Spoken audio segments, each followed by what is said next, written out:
네, 일과 소명, 우리 강의의 세 번째 내용, 어떻게 일해야 하는가, 일의 신학, 그와 관련된 내용을 잠시 보도록 하겠습니다. 앞서 그 첫 번째 내용 때 말씀드렸던 것처럼 내가 지금 하는 일이 무엇인지, 어떤 의미가 있는지, 이게 지금 나에게 내 신앙과 무슨 관련이 있는지, 하나님이 이것을 어떻게 보시는지, 이것이 소위 신앙적으로 혹은 신학적으로 어떻게 해석될 수 있는지, 이것이 지금 사실상 일신학의 포인트입니다. 그러니까 쉽게 말하면 지금 내가 하는 이 일을 하나님이 시키셨다고 믿는가? 이것을 하나님 기뻐하신다고 믿는가? 조금 더 구체적으로 들어가서 그 일의 어떤 한 모습, 일상에서 반복된 루틴일 수도 있죠. 매번 만나는 사람일 수도 있습니다. 혹은 내가 지금 하는 어떤 특정 행동일 수도 있습니다. 그 구체적인 그 일에 하나님이 무엇인가 뜻하시는 바가 있다라고 믿는가? 그걸 하나님이 어떻게 보신다라고 생각하는가? 거기에 어떤 의미를 하나님께서 말씀하고 계신다고 생각하는가? 이게 지금 일에 대한 해석력이죠. 신앙적으로 이 일을 해석하고 바라보는 것입니다. 이게 바로 이제 일의 신학 혹은 일과 관련된 우리 기독교적인 관점이라고 말할 수 있는데요. 이와 같은 그 예화 잠깐 소개해 드립니다. 한 택시기사와 랍비의 대화인데요. 택시기사가 이렇게 묻습니다. 내가 하는 일이 종교와 무슨 상관이 있습니까? 랍비가 대답합니다. 글쎄요, 우리는 세상과 삶을 보는 방식을 선택합니다. 당신은 택시기사죠? 모든 인간을 연결시켜주는 조직체계의 한 부분이기도 하죠.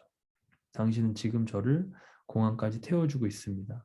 그리고 저는 다른 도시로 가서 다른 누군가에게 감동과 변화를 줄지도 모를 강연을 몇 차례 할지도 모릅니다. 그런데 당신 같은 택시기사가 없다면 저는 그곳에 가지 못할지도 모릅니다.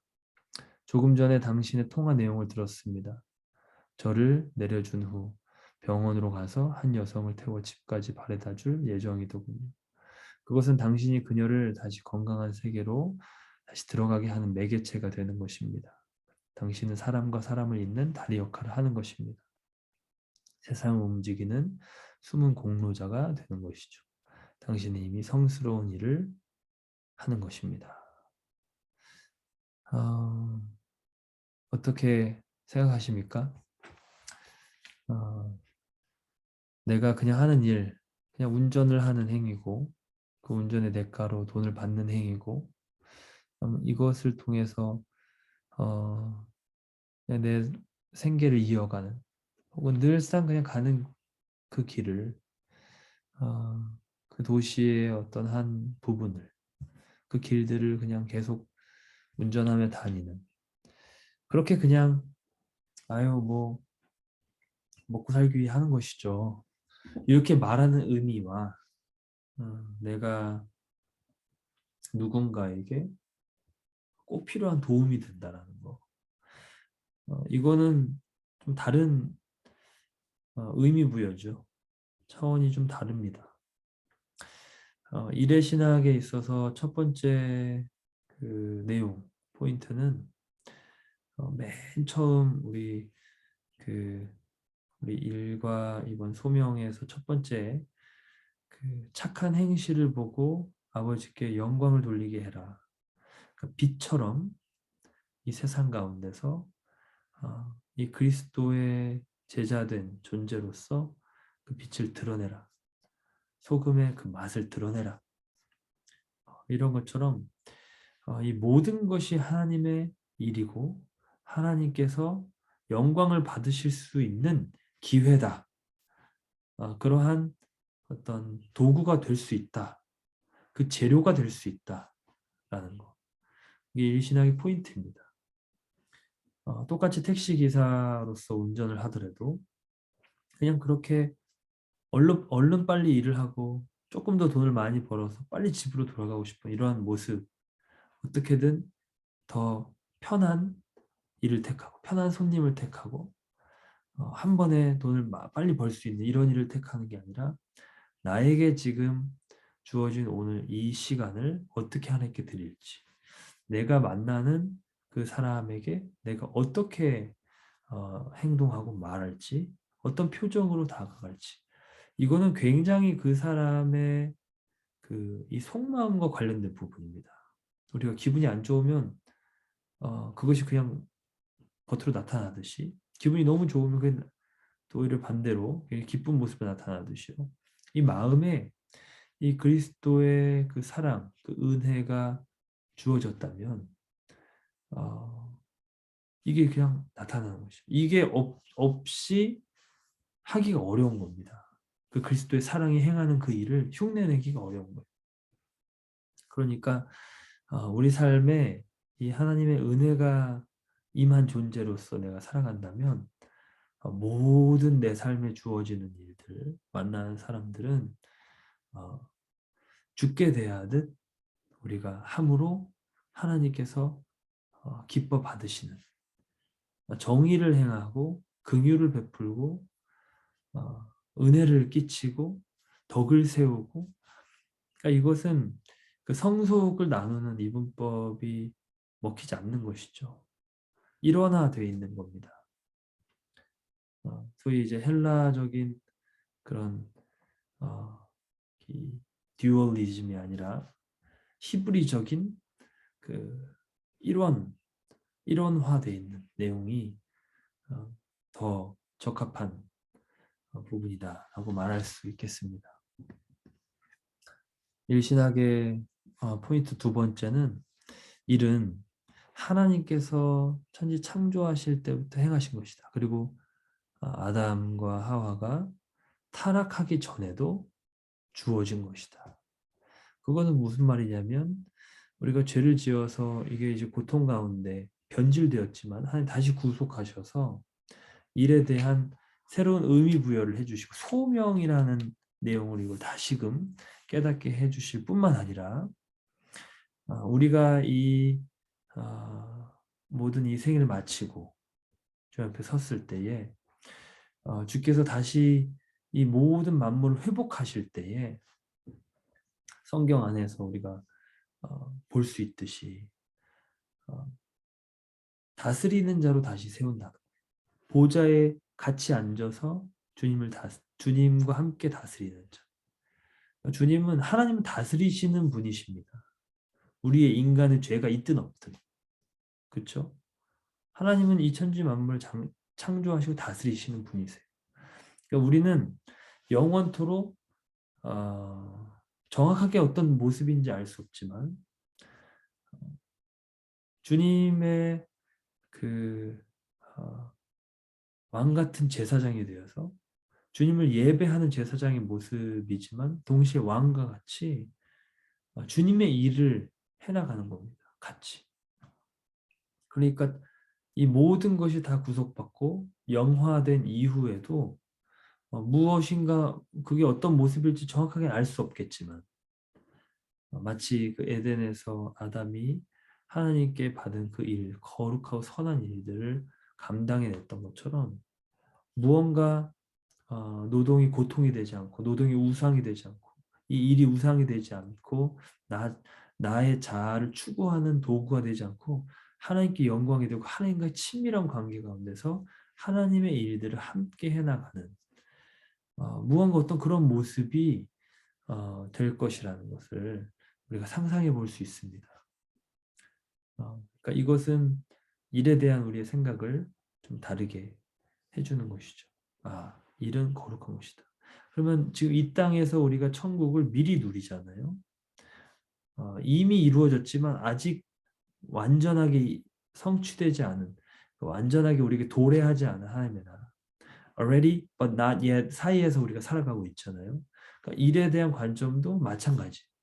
일도 우리가 더 이상 그 옛것의 방식, 그 일이 아니라 혹은 이거를 성속의 내용을 구별해서 하는 것이 아니라 주님께서 주신 주님과의 관계 가운데 재해석된 대로 그 하나님의 거룩한 일, 소명의식을 가지고 해나가는 것인데 이것은 어, 하나님의 나라가 어, 이미 우리에게 임했지만 그것이 완전히 오지 않은 것처럼 우리 안에서 이 세속의 어떤 그 악한 구조 속에서 때로는 스트럭을 하면서 때로는 이거를 또 비춰나가면서 그것을 해나갈 것입니다. 하나님의 나라가 완전히 임했을 때에 그 일에 대한 어떤 완성과도 같은 정말 하나님과 하나님의 너희는 하나님의 동역자요 이렇게 말한 그런 것처럼 그, 그 아담이 에덴에서 누렸던 그 느꼈던 그 하나님과 함께 해나가는 그 마음을 아마도 우리가 다시 회복하고 누릴 수 있게 되지 않을까라고 생각해 봅니다. 이것이 그 하나님의 형상대로 지음받은 정복하고 다스리라 땅에 충만하라 이 내용인 것이죠. 이 일의 관점 이제 여기서 통해서 우리가 알 수 있는 그 세 가지 내용을 짧게 살펴보면요. 하나님은 이 일을 이 하나님이 다스리시는 이 일을 인간에게 위임하셨다는 겁니다. 함께 해나가도록 하나님의 형상으로 하나님의 자녀로서 이것을 다스리는 것은 그 하나님의 뜻을 이루는 것을 말하는 겁니다. 하나님의 뜻이 어떠한 부분에 적용이 되게끔 그냥 다스리는 게 이 세상의 그 어떤 포갑적인 정치처럼 그냥 밟고 올라서는 게 아니죠. 하나님은 그런 왕이 아니시잖아요. 세상의 왕은 군림하고 다스리고 그거를 짓밟을지 모르지만 난 너희 중에 섬기는 자로 왔노라. 그러니까 하나님의 뜻을 그 거룩한 뜻을 이루신 물론 예수님께서 초림 때는 어린 양의 예수님과 같은 모습이지만 다시 오실 예수님은 유다의 사자처럼 정말 다스리는 심판하는 권세를 가지시고 오시는 그 권능의 모습으로 오시겠지만 그 두 가지 모습이 전부 다 그 아버지의 뜻을 이루는 그러니까 다스리는 거는 하나님의 뜻을 알고 그 하나님의 뜻을 실현하는 겁니다. 내 삶에, 내 일에, 내 직업에 하나님의 뜻을 실현하고 실천해 나가는 것. 이게 이제 다스리는 권한인 것이죠. 이에 대한 두 번째 내용은 이 모든 것은 우리가 하나님의 형상을 따라 지음을 받은 인간이기 때문에 주어지는 것이다라는 겁니다. 짐승은 일하지 않습니다. 짐승은 그냥 자기 본능을 따라서 먹고 살 뿐이죠. 짐승이 일하는 경우 그것은 인간이 자신의 일을 짐승을 통해서 하거나 짐승의 도움을 받거나 소가 밭을 갈듯이 그렇게 하는 것이지 짐승은 스스로 일을 하지 않습니다. 오직 인간만이 하나님이 일하셨던 것처럼 그 인간 또한 일을 하는 것이죠. 이게 하나님과 관계가 어긋나면 일은 하긴 하는데 잘못된 동기와 잘못된 목적과 방향으로 하는 것이고 하나님과 다시 이게 맞춰졌을 때 다시 그 하나님이 일하시는 방식과 하나님이 그 일하시는 그 어떤 본질적인 그 영적 내용을 따라서 그거를 그 말씀 그 뜻, 그 하나님의 인도함을 따라서 그 마음으로 일을 하게 되는 것이죠. 이게 하나님의 형상인 인간이 누리는 그 내용입니다. 그리고 복 주신 후에 정복하라 다스리라. 하나님이 축복하시고는 항상 번성하게 하십니다. 그렇죠? 축복하시고는 가서 어떤 일을 맡기십니다. 그러니까 이것은 진짜 말 그대로 복을 받은 것입니다. 하나님의 뜻을 이루어 나갈 수 있다는 거. 이게 그냥 인간들 마음대로 막 뭔가를 하는 것이 아니라 하나님에게서 받은 것을 실현해 볼 수 있다는 거.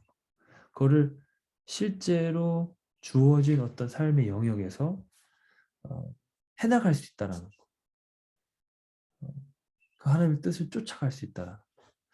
이거는 정말 복된 것이죠. 이게 이제 문화 명령이라고 하는 이 내용. 우리 선교 부흥회 때 들었던 것처럼 이 하나님의 영광으로 이 땅을 충만하게 하는 거. 이게 하나님께 올려드리는 겁니다. 헌신하고 예배하고 이게 선교고요. 이것이 곧 그 하나님의 어떤 거룩하신 이 피조 세계를 향한 하나님의 뜻인데 이거를 인간을 통해서 이루시는 것이죠. 그러니까 우리가 하는 모든 일은 기본적으로 선교적이고 신앙의 토대를 가지고 하는 겁니다. 나가서 빛을 비추는, 나가서 나의 이 정체성을 드러내는. 꼭 바다 건너서 선교사로 파송받아서 가는 그것뿐만 아니라 어, 이 하나님의 형상대로 지음을 받아 이 하나님의 영광을 회복한 자로 그 자리에 서는 거, 하나님 증거하는 것이고 이것이 선교적인 어떤 삶이다라고 말할 수 있습니다. 이건 참으로 복된 어떤 우리의 삶의 어떤 모습인 것이죠. 예수님께서 내 아버지께서 이제까지 일하시니 나도 일한다. 예수님이 가지고 계셨던 그 아버지에 대한 이해, 어, 아버지 하나님이 일하고 계시는 분으로 예수님은 말씀하고 계시고 그렇기 때문에 예수님도 일하신다. 일에 대한 내용인 것이죠. 하나님께서 기뻐하시는 일이 무엇일까? 내 삶에서 하나님이 기뻐하시는 그 일의 모습은 무엇일까? 이런 것 한번 또 생각해 보시면 좋을 것 같고요. 우리 마지막 나눔 질문은 이 일의 신학의 관점으로 지금 내가 하는 일을 어떤 일이든 괜찮습니다. 또 내가 하는 직업, 어, 내가 지금 그 내 삶 속에서 해나가는 여러 가지 일의 모습들 가운데 어떤 하나의 일을 정해서 선정해서 하셔도 좋겠고요. 어찌됐든 그 내가 하는 일을 어떻게 바라보고 해석하고 좀 고민해 볼 수 있는지, 거기에 대해 하나님의 뜻을 어떻게 물을 수 있는지, 그런 부분을 같이 또 생각해 보시고 나눠 보시면 좋을 것 같습니다. 네, 감사합니다.